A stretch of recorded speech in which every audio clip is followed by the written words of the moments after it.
this week on True Bloods. Deebs isn't here and I'm absolutely cooking this chook, but we're going to talk about the W against Freo and we've got AD. We've dug to the bottom of the barrel, but there's dubs in the chat and we're going to win at the Don Dome once again. Go, boys. Jeez, this is the most one-eyed podcast. It's what we're here to do. There is only one side in this competition.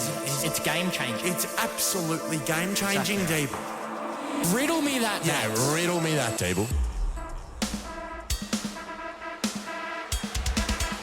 Do you remember?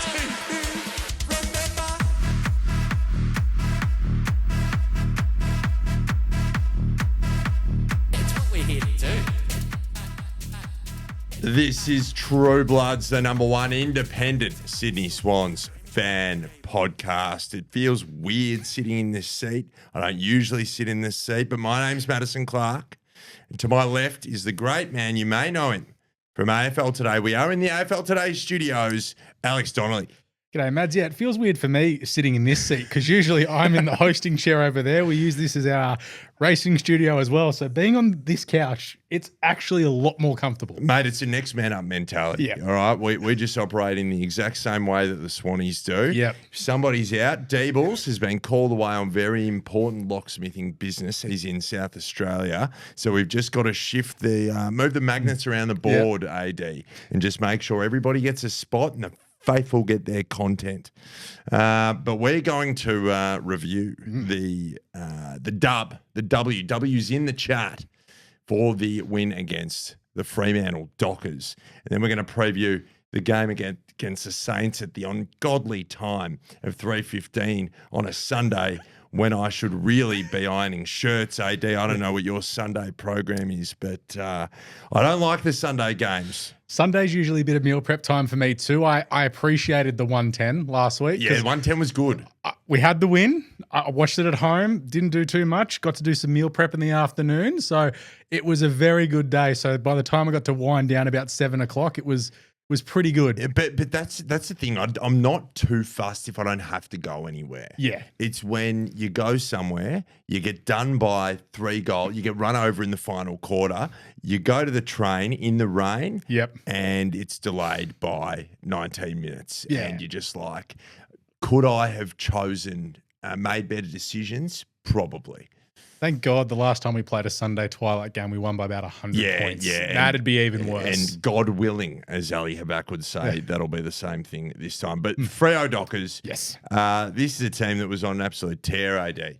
Yes, On an 6 straight. absolute tear.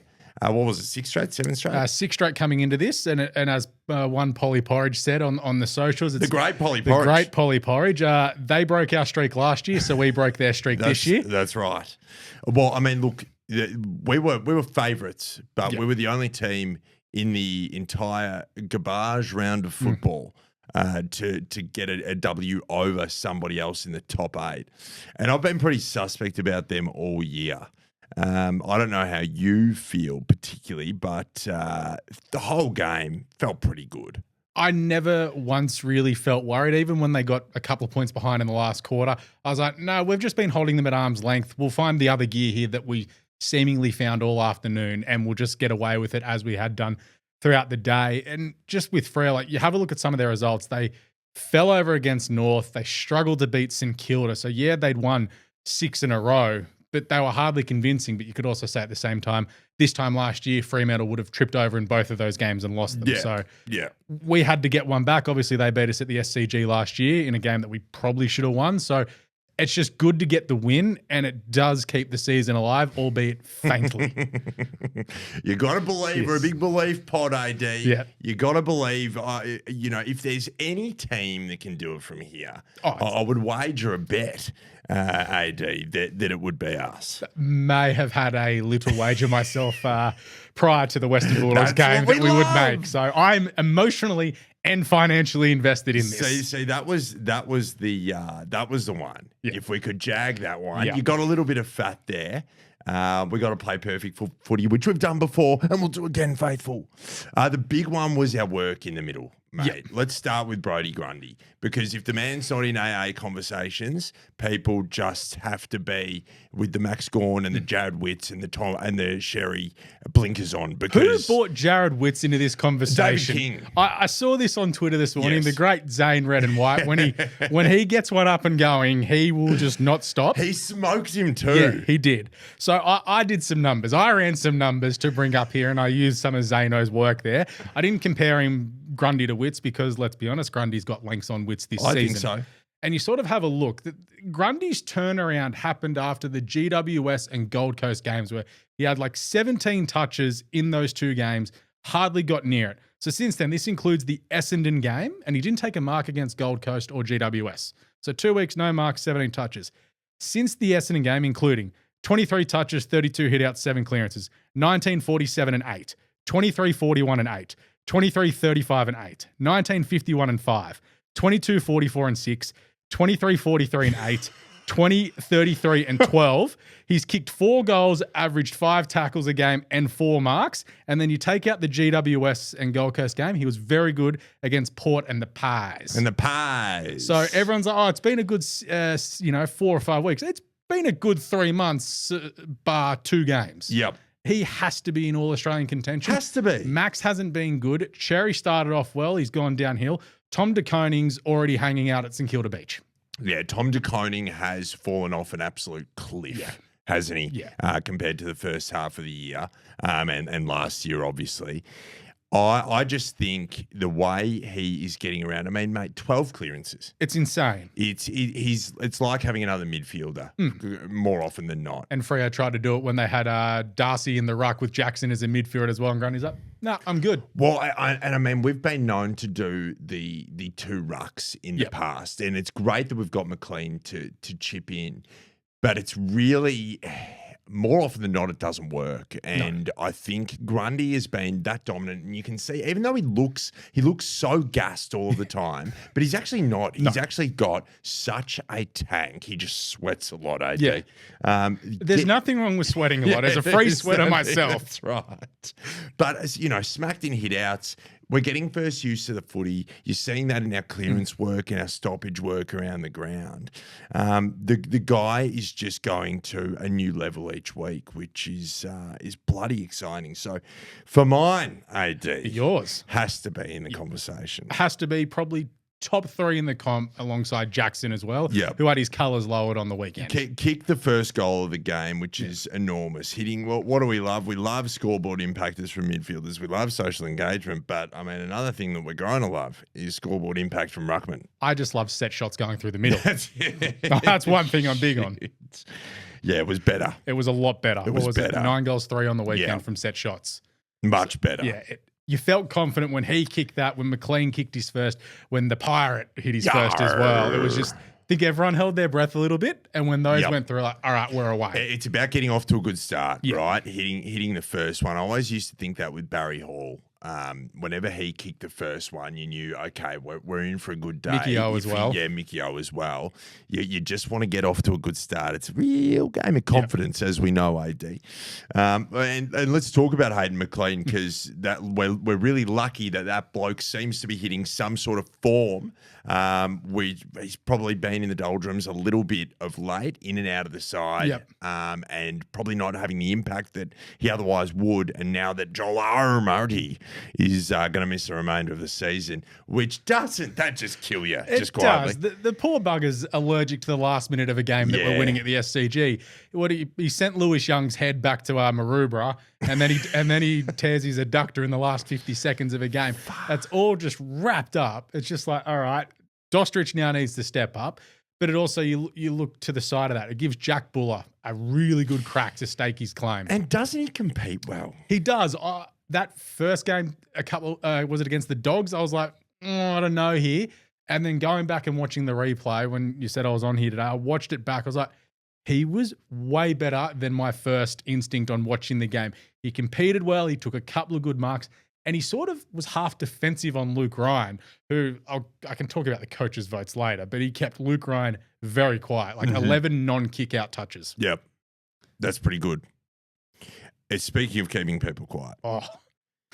Now, faithful, we're going to add another person to the laminated list of wussy boys.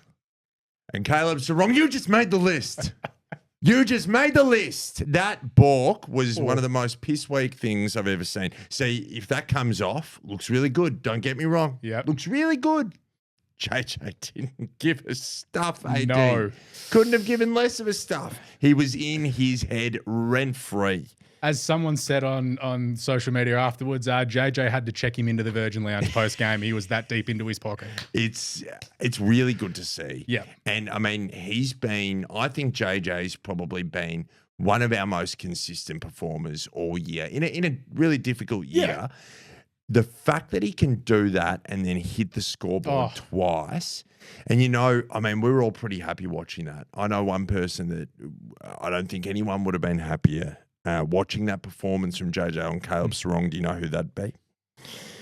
I got a long list, actually. Kinnear Beatson. Oh, of course. I think. Yes. I think Kinnear Beatson would have been bloody thrilled to be watching Dylan that. Stevens, Quandary. Just kills you, doesn't it? But I mean, he's been a big reason why they were 6 on the trot. Yep. And footy's a pretty simple game when you get down to it, AD. You stop the prime movers, you stop the guys that, execute the best, you stop the guys that are the playmakers. It's a really, really simple game sometimes. And if you can execute that role, you go a long way to winning the game. Football is a very simple game of putting it through the big sticks more times than the others, but stopping the opposition's best player from getting the footy is usually a pretty good tactic too. Like it got noticed this week, but a few people, myself included, did notice it last week. Braden Campbell's job. Well, I was about to say it was unheralded because of the job JJ did. He did a job on Bailey Dale in the second half last week that not many people noticed. I half picked up on it. A couple of texts when I go, geez, Braden's doing a good job here. He's really flicked the switch, but he kept Jordan Clark to his second lowest tally at Fremantle ever, and his lowest since round 4, 2022, with 13 touches. Just a simply insane job. Jeez, AD's putting Deebs and I on significant notice here with these statistics that he's bringing to the table. It's always good to get a kick up the arse, faithful.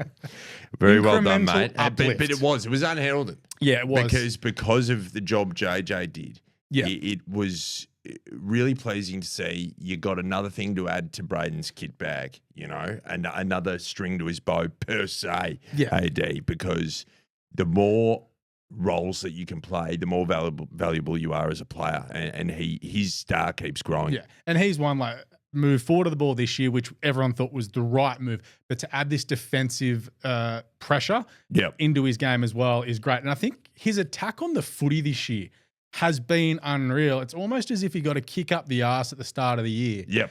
And he's tearing in, and you're sitting back going, where's this been for 3 years? Because it'll shock you to see how many games he's played. He's closing in on 100, and you're just like, oh, okay, this is probably a 250 game player now if he keeps this up. Yep, wholeheartedly agree. Hey, much maligned, Jake Lloyd. Yes. What did you think? I wrote down in my notes here, he has responded brilliantly to being dropped. I thought he had as well. And this is where coaching is a difficult caper, right? Because you got to know what levers to pull and when and to whom.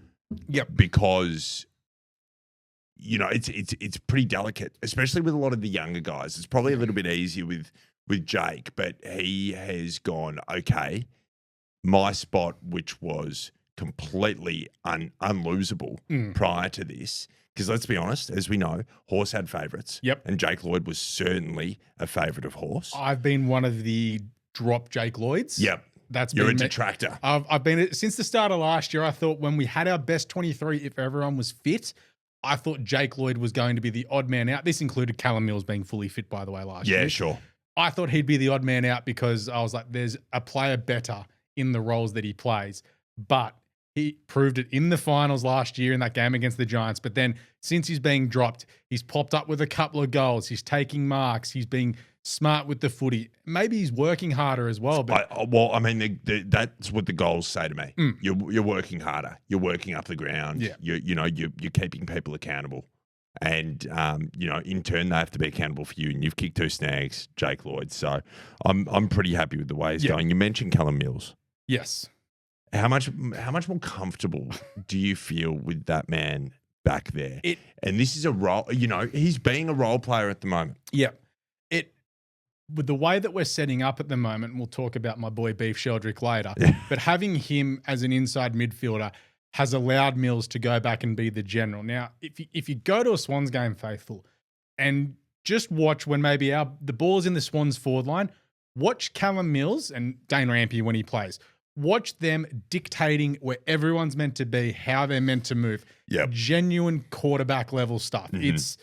I noticed it in the Essendon game last year, the last round, when he played his best game of the short bit he had, just directing traffic, and you just you feel comfortable as a fan. So comfortable. As a fan, you're like, they're not getting the ball past us. Yep. And there was 3 or 4 times the ball comes flying out, bang, who's there? Callum Mills. It's just a good feeling, and he might not hit his peak this year, but next year he's going to hit the ground running. He sky's the limit for Millsy, and you forget how good he is because of the sheer time that he was away.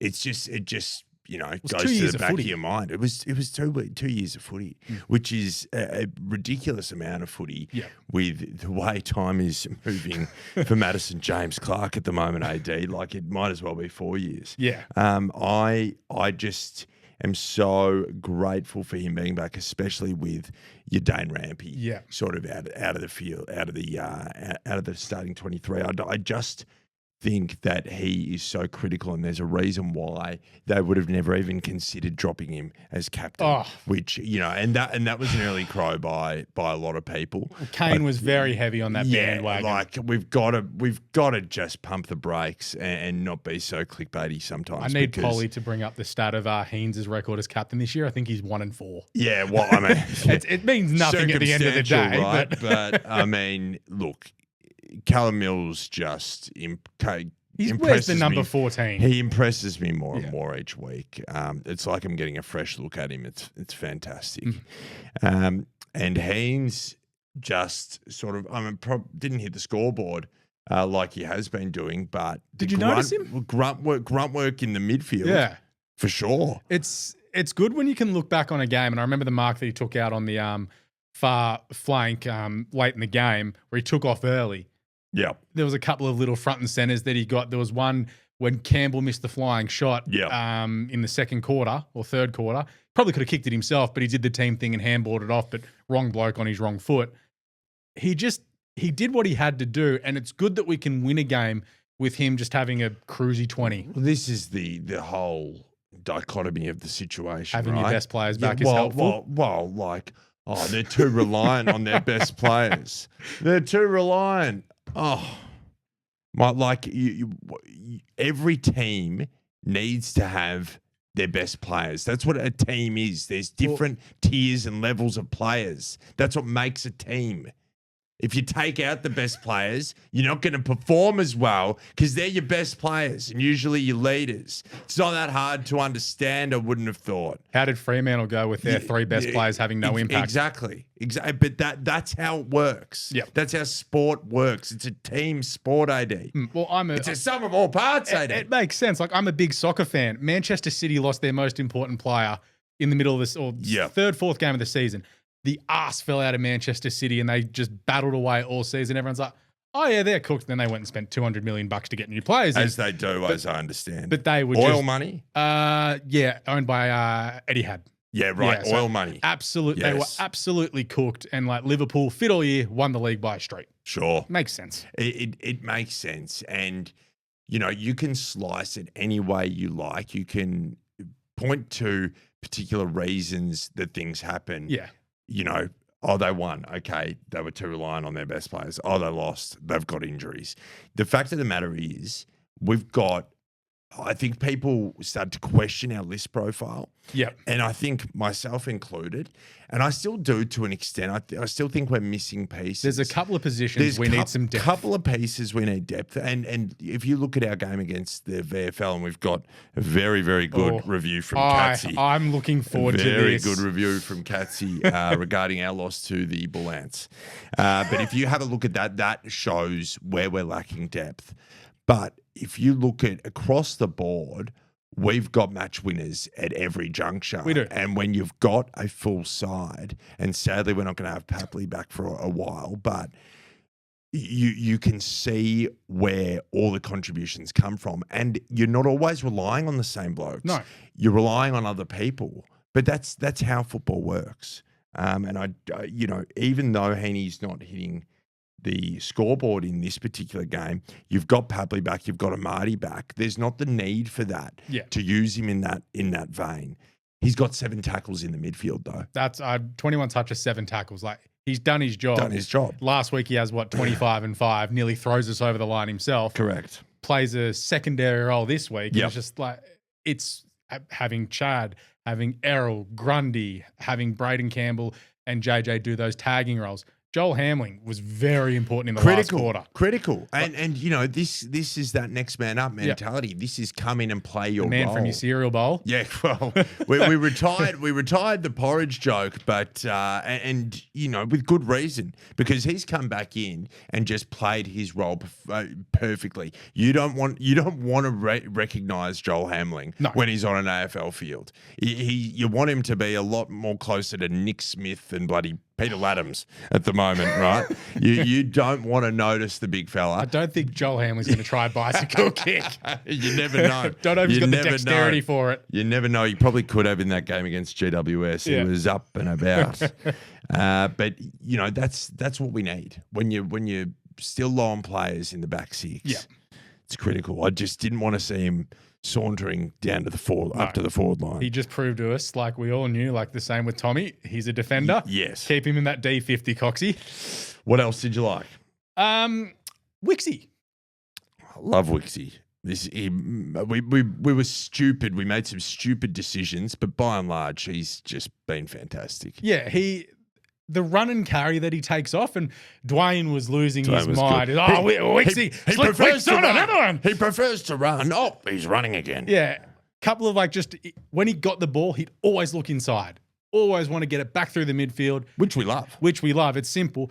He did a couple of the lizard dashes that we'd love to see.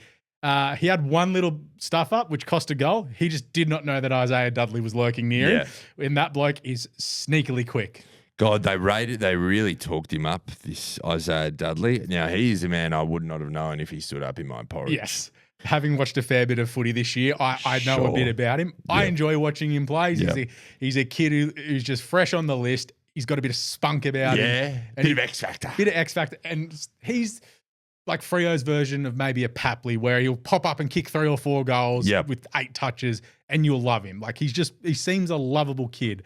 We've got to talk about my boy, because you were not happy with him on the weekend. No, I wasn't happy with Gussie. The boy, sell it to me. I can't at the moment because he's struggling to run out a game. Yes, he's still developing beef by name, beef by nature. Yeah, he's a beefy boy who gets about 70 minutes in and he's done in the oven. Look, we were talking about the efficiency with the footy, and he's an in and under. 11 of his 12 touches were contested. So, he's doing his job there, but he's got to start hitting more targets rather than the dump out. As you say, you want it around. I don't even mind if it's, sub 60. Yeah. You just want over half. Yeah. You look at Melbourne's midfield, right? Yeah. They've gone from having an A grade midfield to, and Melbourne aren't. What's the best way to say this without getting in trouble? I don't hate Melbourne as much as I used to, because I don't see them as a threat any longer. Even though they belted it. yeah, correct, exactly. But yeah, I know what you mean. But look at that midfield. None of them can kick. Not one of them can kick. Viney can't kick. Petrarca can't kick. Oliver can't kick. Yeah. You don't need, in that role, you don't need to be able to kick. Their problem is they've got 3 of them who can't kick. And then the other one is Gorney, who can't kick. But we've got other midfielders Yeah. that can kick, his job is to extract. Yeah, first right. use. You just want to polish up the disposal a little bit, and you're okay. My major thing, AD. I've got written down about a couple of efforts he made. It's just awareness. Yeah. It's just flat out awareness, and that needs to improve very quickly. Yeah, I think he's getting there, and I love that we're getting consistent game time into him. Because Critical. I think he's not.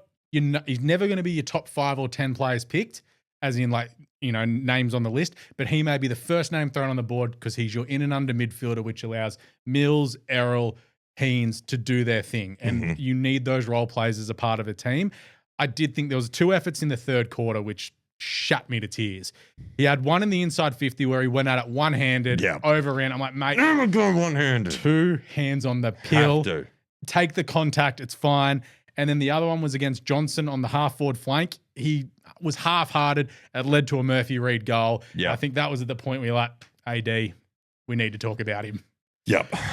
It's just, and that'll come. Yep. That'll come. And the great thing that we've got here is he's not sub anymore. No. And because it's not the move. No, it never was the move. It was a move out of necessity. I just don't think he should have ever been sub. No, I think he's a bloke.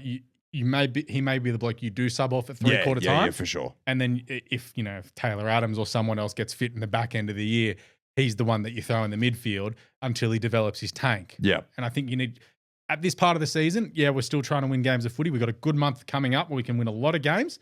This is the time for him to say, this is my spot. I want that contract. Yeah, for sure. Errol, Chad, just doing Errol and Chad things. I just write class. Yeah. Errol knows when to go and he knows when to do all right, boys, take a breather. And then he'll move it along, take his time. Up to 88% time on ground already. Third game back from a bloody ankle injury. He's the best. I love him so much. And who loves beating Fremantle more than Chad Warner? Yeah, he loves it, doesn't he? Yeah. I feel like he's a closeted West Coast fan because he gets real up and about when he beats Freo. Yeah, he was fantastic, wasn't he? What about Lizard's goal? Poor. I mean, a lot of people in my Instagram and TikTok comments at the moment are yelling at each other because they're like, oh, we only took 10 steps. The rule is meters. Yeah. He ran about 30. Yeah. He ran too far, but we'll take it. He's done that a few times as well. He just moves faster than the speed of sound. It's very hard for umpires to sort of do the measurements at that rate of knots. At the last step, I'm like, oh, he's going to get called there and we're going to hate it. But that would have killed us. That would have just summed up our year. Yeah. But he kicked it. He celebrated as soon as he kicked it, which we love to see. I love goal celebrations. Yeah. Shout out to the prancing pony, Voss. Loved his celebration when he kicked his goal. Now, Vossy, he's a divisive figure for mine. I feel like for yours. I feel like Deebs would hate him for some reason. He's just, if you're gonna be a fuckwit, with all due respect, AD, you need to be able to kick the ball straight. Yeah, it's simple as that. And that's where Papley gets away with it so often. Yeah. Is because he, more often than not, will slot the goal. Patrick Voss butchers the footy. Yeah, he does. Butchers the footy. So that's where I can't have it at the price, AD. No. Him getting so up and about and having the amount of tickets that he has on himself.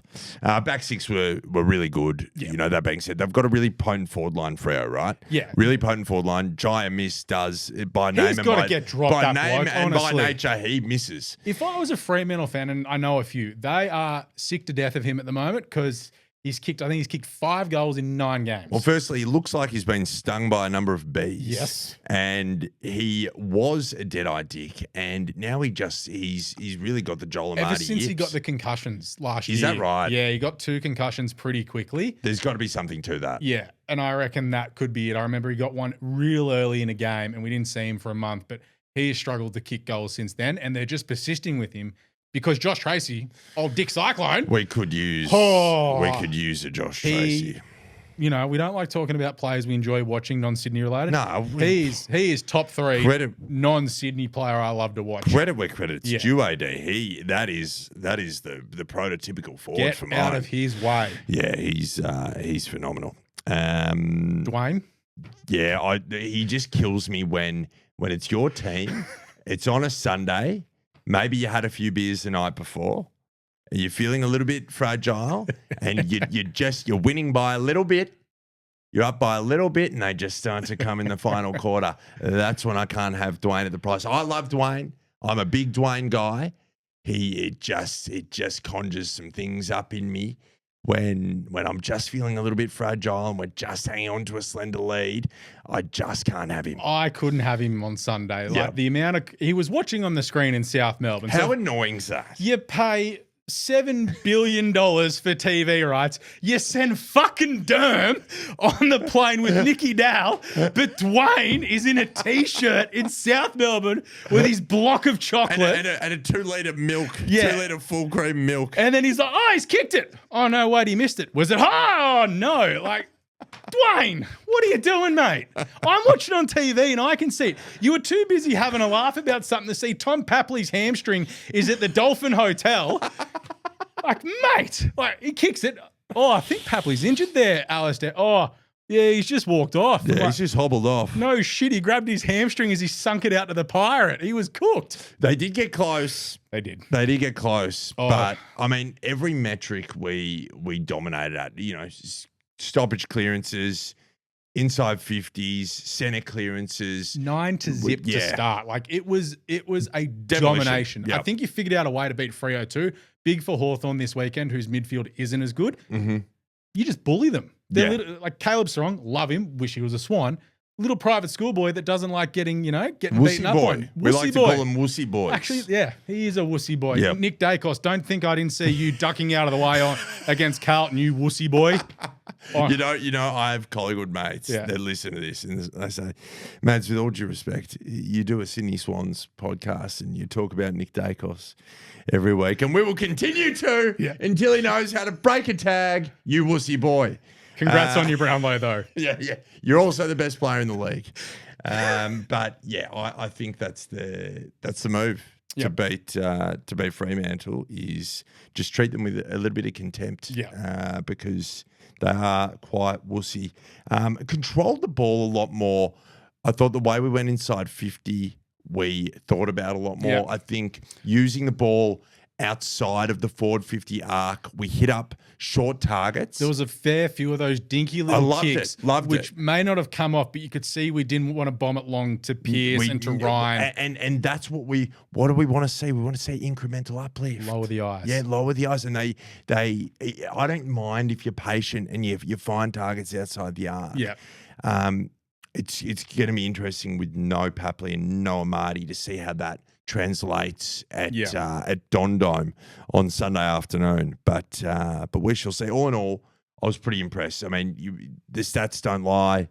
From a metric perspective, we were dominant all day. It felt like a game, like X score said Freo should have won, which does not reflect the way the game was watching it. No, I agree.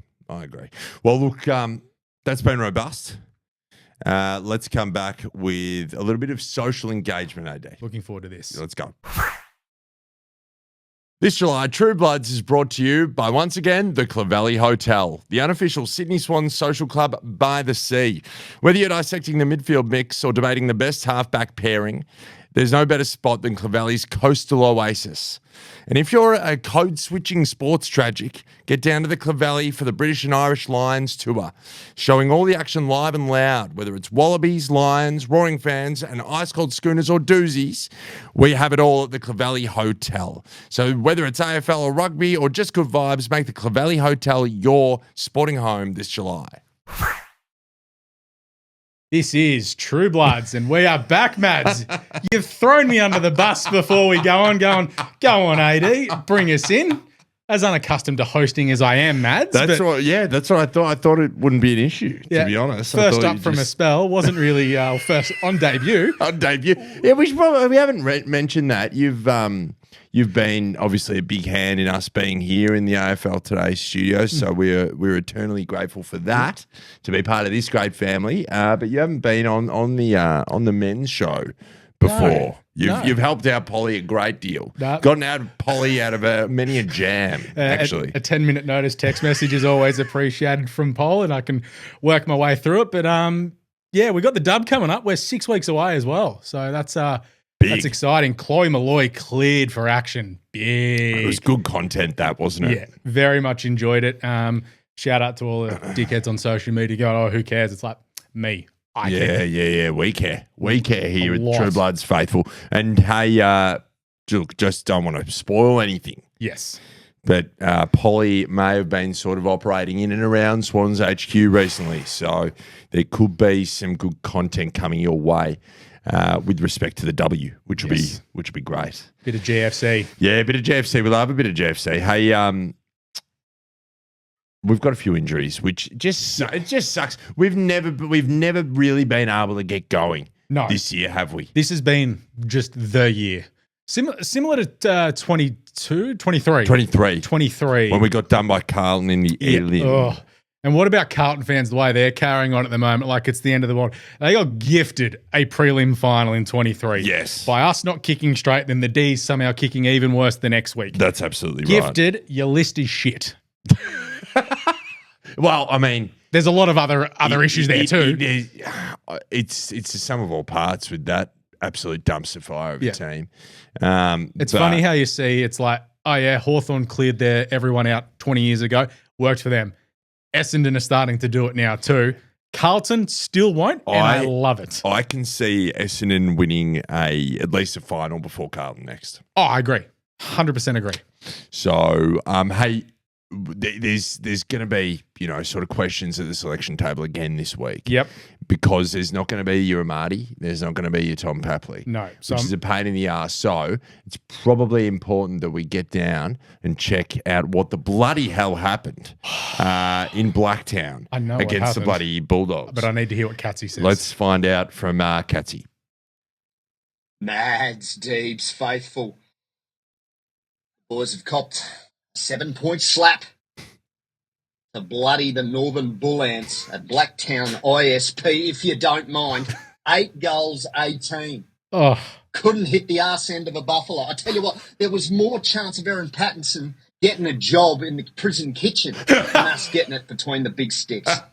But apart from that, absolute bucket of piss display in front of the big sticks. Word has come back. The behaviour and arguing and carry on and petulance on the ground was disgraceful. Not very Bloods-esque, if you don't mind. No. But we move on. Best on ground, Benny Patton. Knocking on the door, but probably nowhere to go in the ones. Pistol Pete Laddams. Could be an interesting look. Going to head up and take the Pirates' place, I would imagine. If he can keep his brain in order with his legs and his arms, we could have a bit of a prospect heading into the back end of the season. Corey Warner. Busy around the ground, little bit of scoreboard impact, but his position changes when he goes down into the Magoos. Gets a bit more of midfield time.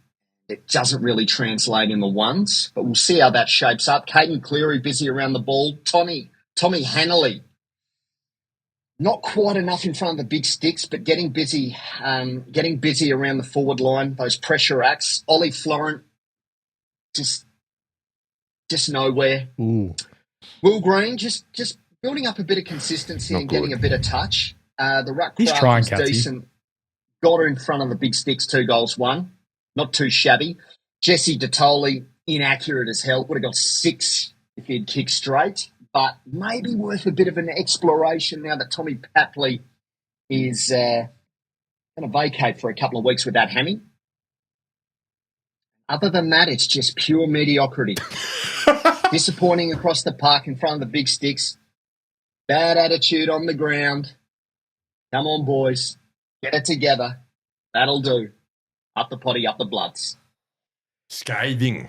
Scathing. That was a man trying his best to find some positives somewhere. You could tell he wanted 90 seconds of just off the long run, probably slapping Nettie Bowman around, to be honest. But that's not good. Ollie Florent, that's a concern. It is a concern. And, this is where the question marks about our list are born from. Yes. Because we've clearly got limited depth and leadership in what should be probably one of our strongest VFL sides of the year. So it's pretty concerning, dude, I think to be honest. Bull Ants' second win in like 2 years as well. Yeah, they hadn't won a game this season. Yeah. Which is not good. I mean, in fairness, who wants to go out to Blacktown? Not me. No, having lived in Sydney, it is a lot. in fairness, the boys probably had to stay overnight, so they were a bit fatigued.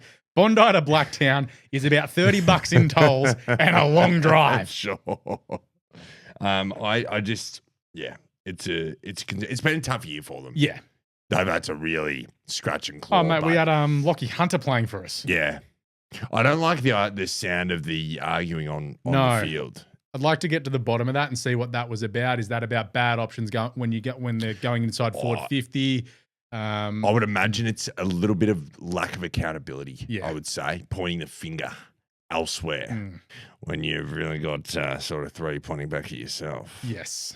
Not ideal. But, it's a fascinating one. Is Jesse Detoli the move? So, yeah, I was thinking that. We've got the injury reports up from the Swannies. Ramps is a test, which is amazing. I wouldn't be surprised if he plays. If he's a test, he's done this before, Dane. Yeah, he's done this before. My concern is he's a year older than me. Played junior footy with him. My calves are cooked. Like, I'm 33. It's a very sort of mid-30s injury, isn't it? He's starting to get the old man soft tissues. Do you rush him back this week against St Kilda, who, let's be honest, they can't kick a score? Well, you put a bet on saying that we will make the finals. Yeah. So I would imagine the answer is yes. Well, yes, Dane, if you would like to win me a couple of dollary dues in this economy so I can pay rent, that'd be nice. But he's a test, and that, Bicey's a test, as he had a calf strain in the VFL last week against Footscray, and Sid Mitchell had a fractured toe, who's also a test. But is it the Eshe in for... It's always a bit of fun. I don't mind the sound of Eshe under a roof as Eshe, well. Eshe at the Don Dome. Yeah, I like it. Yeah. Cause some havoc. He's got no win to contend with. But his last game at the Don Dome, he kicked the ball sideways and backwards. So I don't know what's going on there. But it's always a laugh. Yes. And that's, if nothing else, that'd be good. I've never said a bad word about the Eshe. He's a good fella. He seems like one of those, how you've got guys who keep staying on lists for years and years because they're a culture fit. Yeah. Like Xavier Ellis talks about it, so he's like, no, he's a good bloke. You gotta have good blokes on your list. Cultural steward. Yeah.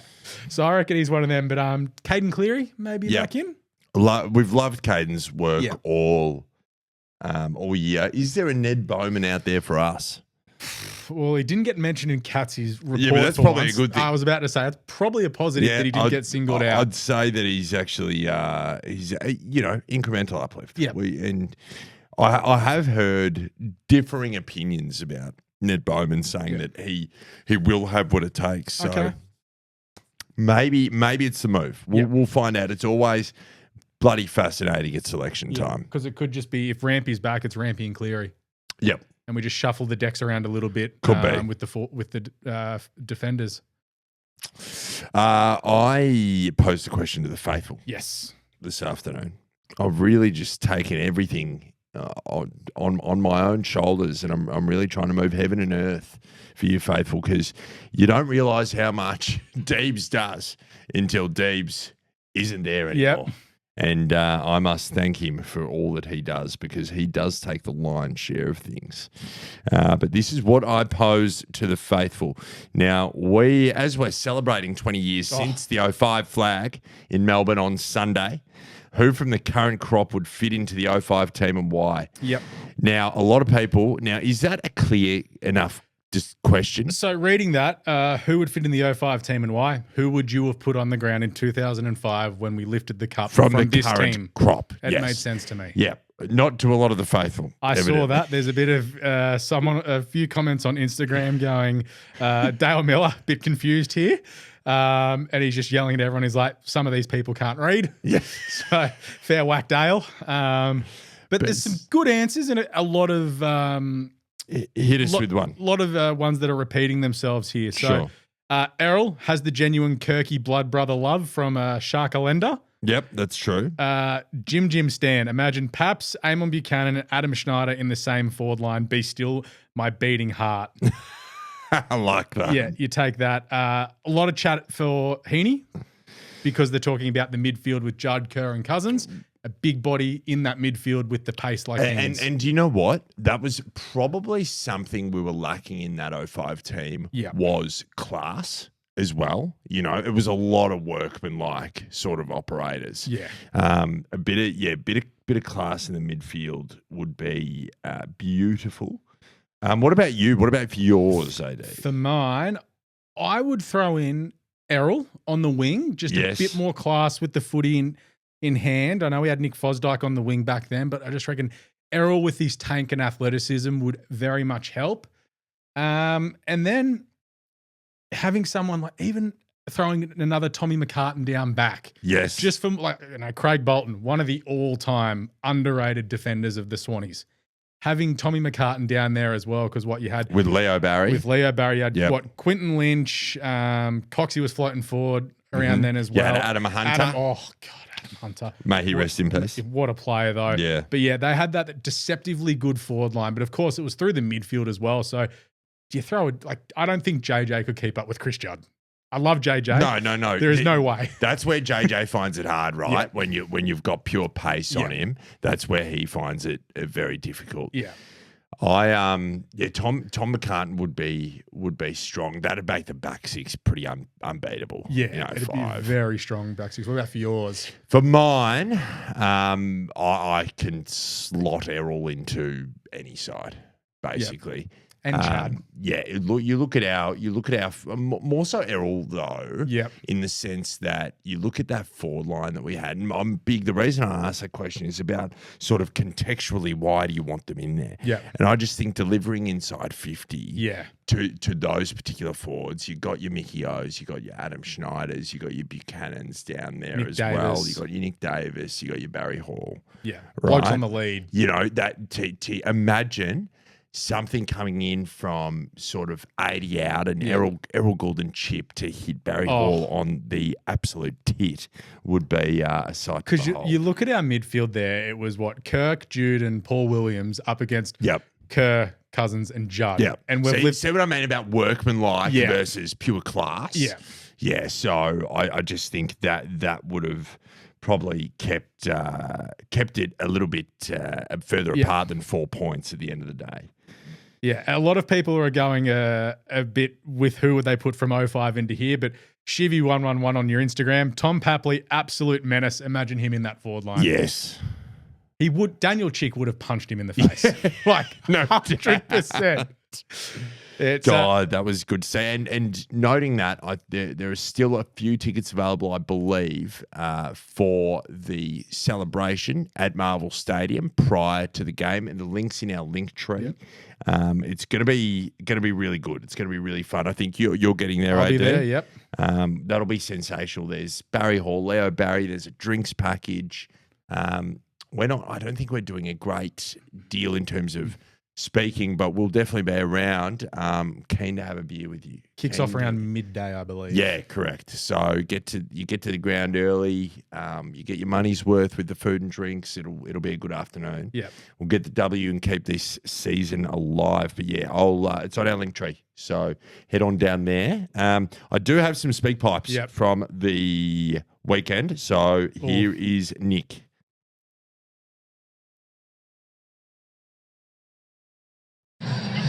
Mads Deebles, Nick from Canberra here. For mine, key today is to make the most of this SCG energy.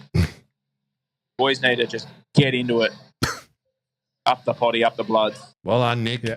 Now, does he mean like tear into the wins or tear into the beers? I got a lot of questions. And I'll tell you what, we heard nothing else about the ground, the surface, did we? No, don't worry. Dwayne tried. Yeah, sure. Tyson. Deebs. Faithful. Tice from Tassie. First time caller, long time listener. Welcome, Tice. Great win by the fellas today. I think McLean gets a bit of a bum steer though, like 3 goals today. Not even the best players. He was great. And like he's probably our best contested mark in the forward line. I feel like he just gets a bit underrated. And he also chops out Grundy, but yeah, get around him. Good win. Let's go. 7-7. Let's go. Bloody oath, Tyson. Simple, effective. I appreciate it. I'll forever have that Hayden McLean elimination final in my mind. Yeah. 14 marks on the MCG. Yeah. It's hard to forget that. You just want him to replicate it again and keep doing it. Not 14 marks ever, but if he could take 6 or 7 clunks a week, and take some grabs down the line. I'll tell you what, Sunday's going to be fun, mate. Yeah. Sunday's going to be fun because we're going to get to see. This is where indoor footy's good, right? You get to take that form that he's got on the SCG, and hopefully we can just clear out the forward line for the Dostrich. Yeah.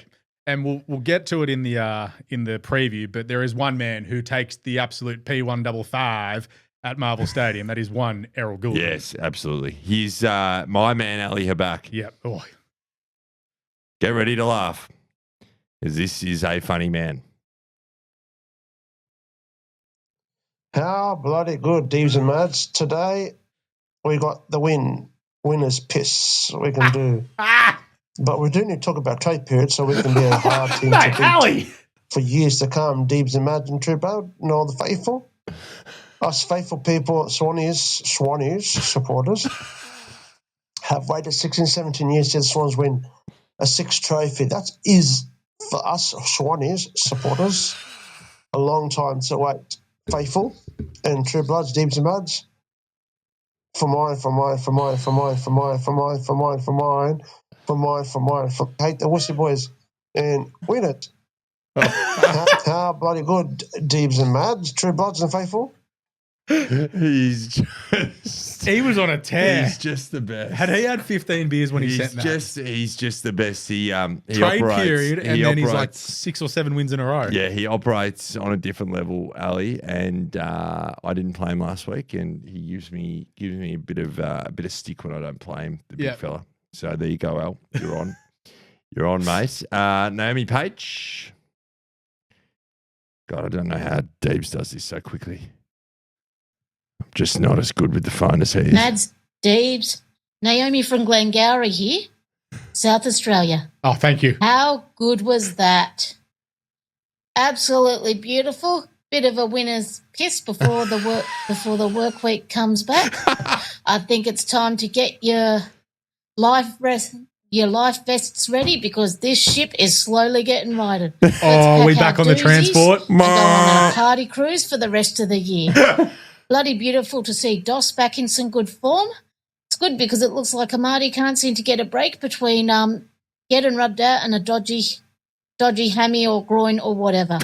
So let's right the ship and keep it on course because we've got St Kilda and North the next 2 weeks. So we now need to go 8 from 8. So let's start with 3 from the next 3. Have a good week, and let's enjoy this winner's piss. Hey. That was good. I really like that from Naomi. She did struggle to find the Joel Marty injury. Could have dropped that in there. Yeah. That would have been good. Hey, here's Jake.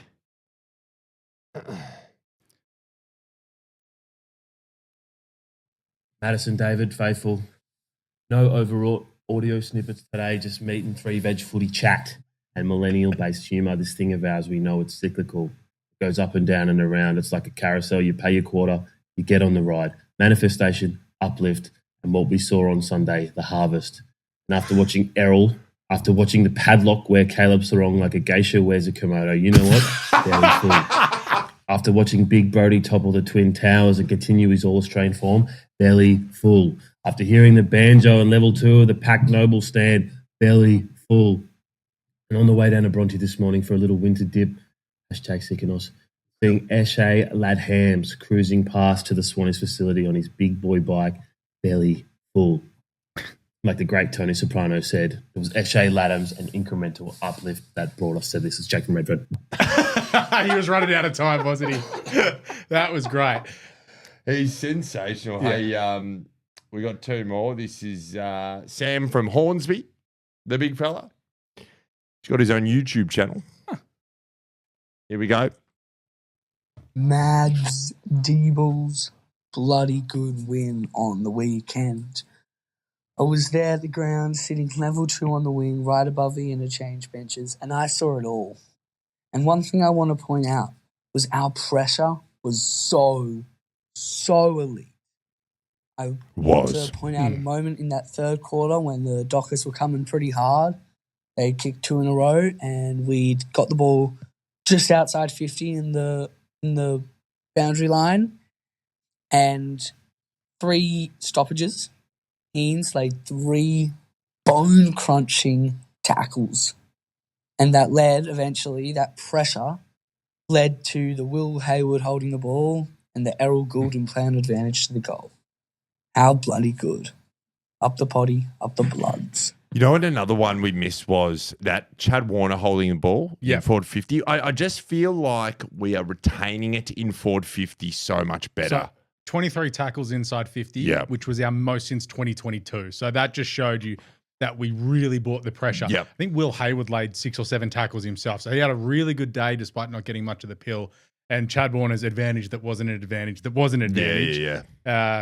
was. That allowed Brody to kick a goal. I'm not too fussed. Yep. We love scoreboard impacted from Ruckman. Now we've got one more.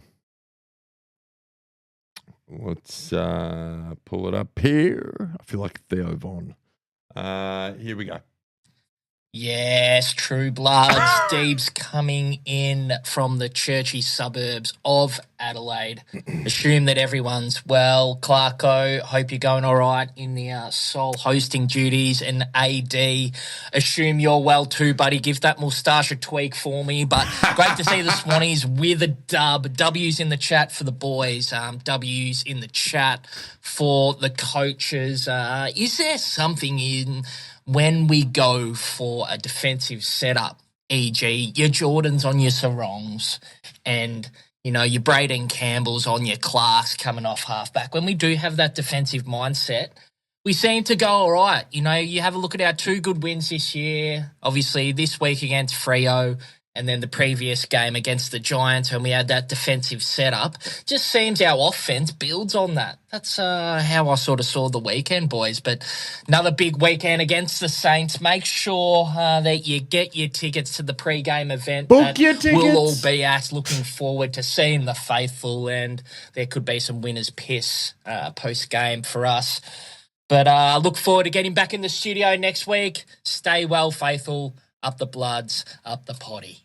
Really good, Deebs. It's just a little bit over 1 minute, mate. If you can just trim it down to under just that sort of minute mark is where you want it. But thanks for your contribution, buddy. No, we miss you, mate. David from South Australia. Yeah, we miss you. We miss you, David. David from Alberton. Yeah. Thank you very much, David, for your contribution. Hey, it comes back to impacting the other team's best players. Yeah. And if you can do that effectively and keep the game on your terms, you go pretty close to winning a Do you not think game. Coxie and the boys were high-fiving each other when Caleb Serong sat in the half-forward flank for 10 minutes? Yeah, correct. Exactly. Yeah. What do you want the best player to do? Their best player to be? Not near the football. Yeah, not near the footy. How are we going for time? Okay, that's okay. Yeah, that's it. You know what I like? Dean Cox on the bench. Yep. So you're not Cox in the box? No, I like Cox on the bench. Yeah. Big Cox on the bench. Yeah. And with El Cameron up in the box. Yeah, don't mind it. Yeah. It's all good. The next succession plan. We're doing this, like when you think about it, we're also doing this 2 staff members short. Yeah. When you think about it, because McVeigh went down to the VFL, didn't replace him, and then Coxie steps up from his role to coach. We didn't replace that role. So bit of room in the soft cap. Bit of room in the soft cap, which is getting raised. Caro's been banging on about that for 12 months. She's finally won that war. But we've got some money in. I read somewhere we're throwing some coin at Luke Shuey apparently. Sure. To come in, which I wouldn't mind. You know what I heard? Isaac Smith. Oh, wouldn't mind that. I wouldn't mind that at all. I enjoy him on the radio. I think he's seamlessly transitioned into media quite well. And he's happy. Yeah. He's a smiley dude. Yeah. I don't know why I did that up. We hate serious characters. No. Good Tamora boy. Good Riverina boy. Yeah, no, I like it. Yeah, I like the move. We need a forwards coach, which a lot of people in the chat have been yelling about. Unlike the D's who had Greg Stafford as their forwards coach for a couple of years. Ruckman as a forward coach doesn't work. Yeah, and I think Carlton have even got Aaron Hamill as their midfield coach. Okay. Baffling. Yeah, that doesn't seem to work. He'd still be a pretty average forward coach. I did just have a flashback of Greg Stafford bombing a torp from 55 one night. You know, he hated his time in Sydney. Yeah, hated it. Yeah. He was like 96. He was good. There's not many people who say that. Yeah. How can you? I don't know. Yeah. I don't know. This is before cost of living bounced in there too. It was cheap in the 90s. Look, that's good. We love social engagement. Thank you for your contributions. We'll be back to preview the game against the Saints. Welcome back to True Bloods. Good to have you here, AD. Great to be here, mate. Yeah, I'm glad. Enjoying yourself. Yeah, it's good, isn't it? Yeah. It's good studio. Getting to talk about the Schwannies and a dub. Yeah, it doesn't get much better than that. It's been rare, but I think it's going to happen more often than not. As the only one in this office, they did not enjoy last year. Are you the only one? Only one in the office. I'm surrounded by a lot of Carlton fans who have gotten very quiet quickly. Yes. There's North, so poor stats go, don't bother him. Couple of Hawthorn, Richmond and St Kilda. And Essendon. There is a very heavy Victorian dichotomy in here. You would think so. And just the one Schwannies. Yeah. How did Carlton get away with every year pumping themselves up so much and then delivering nothing? I assume it's because there are a few editors and high-powered people here That's true. at the Herald Sun who are like, yeah, let's avoid that negativity there. That's Similar true. to how The Age didn't have many negative Richmond stories for a time. Yeah, no, that's true. Caro. Yes. I reckon Caden Cleary in. Yep. I just think he's offered a lot of exactly what we need at the moment. I reckon he comes in for Tom Papley. You could do a Dotoli. I reckon you'd do a Jesse Dotoli when our season's done, and when our season's done. Yeah. So if we happen to lose on the way through and if we lose to the Giants. Then you pop Dotoli in. Yep. Yeah. I think, I just think Caden Cleary's tried and true. Yep. We know that he can perform at the level. You just don't want to bring someone in who can't perform at the level. Especially when there is still something to play for. I have some thoughts on if there's nothing to play for, what we should do, but I'm not going to bring them up till that may happen, which it won't. Unbeaten for the rest of the year. Look out. Correct. Don't want to place in week one of the finals. Hey, big day for Brodie Grundy. Yes. If he can really just sort of roll on with this and take Rowan Marshall to the cleaners, you're just going to see the odds shorten for him to get a blazer here. Oh, 100%. It'd be good to see him to get it. It looks like he's hitting his 2018, 2019 peak again.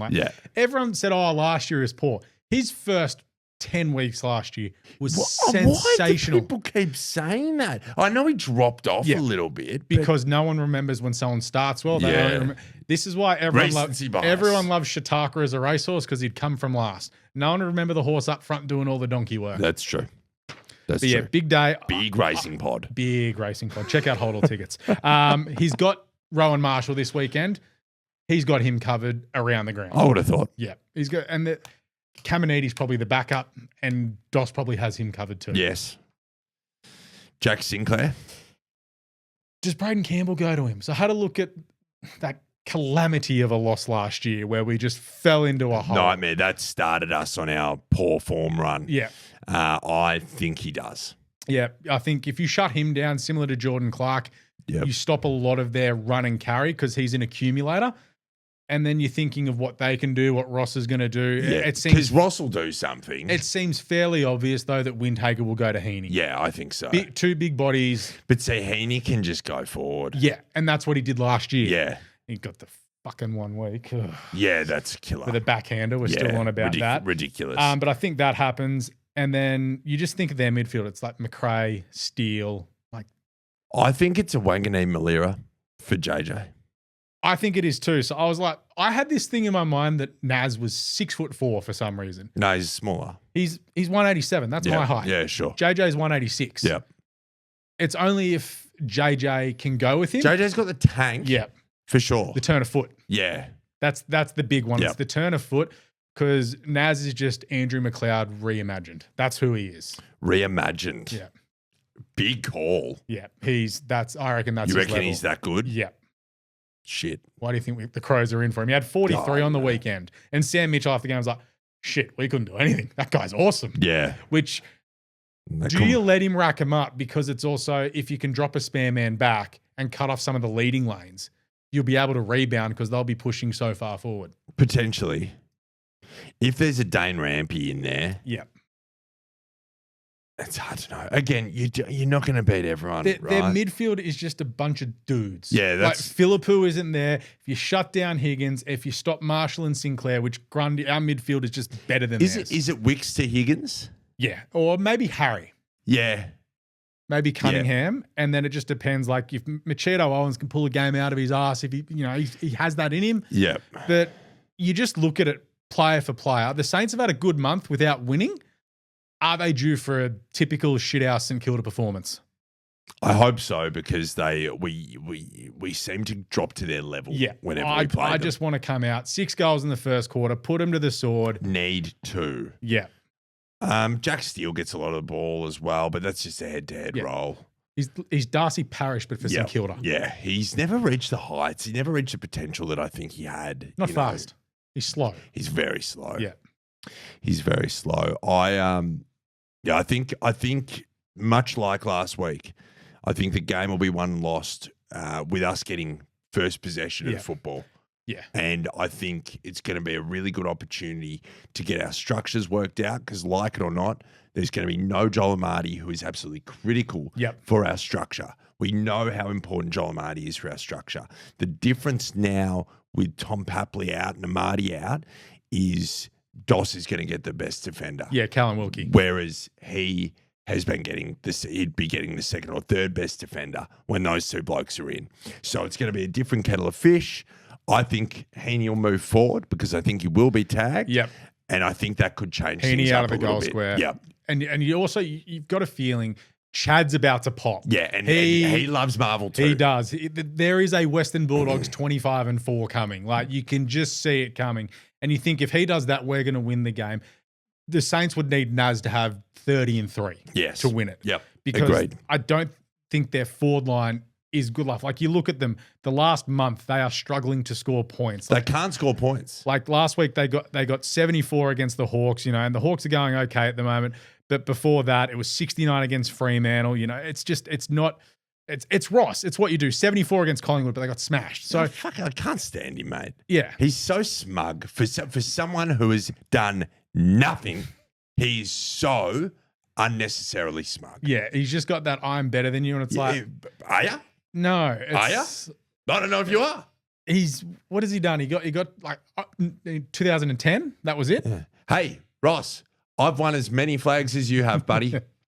Okay. Swatties by how far? 33 points. I think this is a comfortable afternoon where we can. Wouldn't that be nice? It'd be just nice. The last time, not the last time we're at the Don Dome. I've put that one out of my memory. Yeah. The time before that was a nice, comfortable 67 points against the North Melbourne. I think this is comfortable. We put them to the sword in the first quarter, and we just sort of cruise through. It's just like, this is great. Yeah. Like you don't remember what happens, but you know the game. You don't care. You've had a few drinks at the event before. Yeah. Away you go. Yeah, you're making the boys proud. Yeah, I agree. 4 goals would be nice. Yeah. All right, beautiful. Tipping. What about the party? You invited me to the party. You've already got that written down, do I've got mine written down. You tell me who you're inviting to the party, son. A man who he loves to play at Marvel, and with Papley out, we need him to step up. Wilbur. Big game for Wilbur. You're right. 9 goals in his last 3 games at Marvel. It's pretty good. Yeah. If we get 3 goals from Will Hayward, we are winning that game of football. I think and winning it well. In every game, if you get 3 goals from Wilbur, you're winning. Yeah. I will invite Brody Grundy again to the party. I just want to let it ride. He's just rolling in with I'm going to let it ride. Box on one arm, the old speaker on the other. Like, this is my party. Yeah. No, the lemon doozies on one shoulder. And the half and half vodka iced tea on the other shoulder. This man is going to do it all, and he's going to really push himself into contention. He's going to make it so the media cannot, have any dissenting voices coming his way any longer, because you can't dispute facts, and we're a big fact-based pod, faithful. Now the old tipping at 10th. You've got Bally's Banter on 106, also for mine on 106. You've also got Swanee at 106. On 107 is Lockie Morley, Greg on the Goldie, and Paddy the Baddie, Paddy McGarrigle. J-Max, Joshy Maxwell, and Buxy, number 8. Hopsy, he's number 3 on 109. So is Schmitty on 109. And number 1, leading the tipping, is Izzy Lowe 4 on 110. Oof. So there's some absolute weapons tipping the house down Safe there. to say everyone with the brain got 9 last week. Yeah, well, I got 8. I picked North Melbourne. Out we come. Social guy on AFL today, Leo, got 6. Yeah, that's not good. Yeah, tipped a few upsets. That's not. Yeah, well, sometimes you have to throw caution to the wind. He's behind in the group here, and he's just like, I got to throw some darts. Why not? Probably the wrong weekend to do that, but why not? Yeah. Hey, Brisbane Carlton at Marvell. What have we done as a fan base, like as a collective, to deserve Carlton and Essendon on so many Thursday and Friday nights? Well, they thought they were going to be okay. This is after round 15. We had the floating schedule. At round 10 when they bought it in, they were like, oh yeah, what's a good idea? Putting the 2 shittest Melbourne teams other than St Kilda on a Thursday and Friday night. That's actually a good point. They had the facts and details staring them right at the face. You've got a game at Marvel on Saturday that should be the Thursday night Nobody game. wants to see rampaging Jade Gresham on primetime television. I don't need to see Mark Pitney playing the ruck against Darcy Wilmot. No, it's not Brisbane good. will win this, and they'll win it comfortably. They're not even out of second gear at the moment, the Lions. Yep. They're a hot crack at going back to back. They are, and the other people who will be in the grand final with them, Collingwood versus Gold Coast, which will actually be, I think, a lot tighter than people think on the Friday night at People's First Stadium. Sell out at People's First because it's a school holiday game that Collingwood somehow gets every year up there. Yep. So it'll be technically a Pies home game with all the people there. The Suns get it done. Dimmer's boys grow up and go, no. We are no wussy boys up here on the Sunshine Strip. We are going to play finals in 2025. I think so too, mate. I think so too. And do you know why? Because about this time last year, we were in the exact same position Collingwood were in. Yeah. And the problem is waiting for finals. It's uncharted territory. And they've got a lot of older blokes that they're going to finish on top. They've got There are 1 or 2 wins away from just being 4 games clear. It's done. This is where they can start rotating out some of those older players. They've still got a long injury list. You got Braden Maynard knocking teammates out in training, but apparently he's a good bloke and didn't mean to do it. Good stuff. But yeah, I think the Suns, and I think King kicks 5. 5 for Ben King. Footscray in Adelaide. This is a game. I'm going to go the Crows away. Got a good record at Marvel, but I just think the Dogs' defense can't handle the thriller, Fog and Tex. I love the analysis. Also, Rankin. Rankin. Very good. I reckon the Doggies. So that's game of the round stuff there. Yeah, it is game of the round stuff. GWS in Geelong. Cats. Yeah, I'm going to say Cats too. Yeah. I don't think GWS are that much chop. Essendon and Richmond. I don't give a fuck. No, neither do I, but I think Essendon will win. They should. That's at the G. Fremantle versus Hawthorn also could be. This is the classic, and drink every time you hear this in the next 4 days. This is an 8-point game, Madison. This is an elimination final. Yeah, you're right. Freo just because it's at home. Yep. They'll bounce back. Melbourne versus North Melbourne. North Melbourne. Out we come to play. They'll be 3-0 at the MCG this year. The Roos. Yep. That'd be good. Yeah. That'd be really good. And Port Adelaide and West Coast. Port Adelaide. Port Adelaide by a lot. Zach Butters, 40. Yes, agreed. Zach Butters, very good football player. AD, thank you so much. Mate, an absolute for jumping pleasure. on. It's been an absolute pleasure. Never a chore. Get down to see the mighty Swans. Yes. Play the Saints at 3:15 at Marvell Stadium on Sunday. And hopefully you get to listen to this podcast prior. But until then, this has been True Bloods, the #1 independent Sydney Swans fan podcast. We're #1 in your hearts. We're #1 on the charts. Speaking words of wisdom of the potty.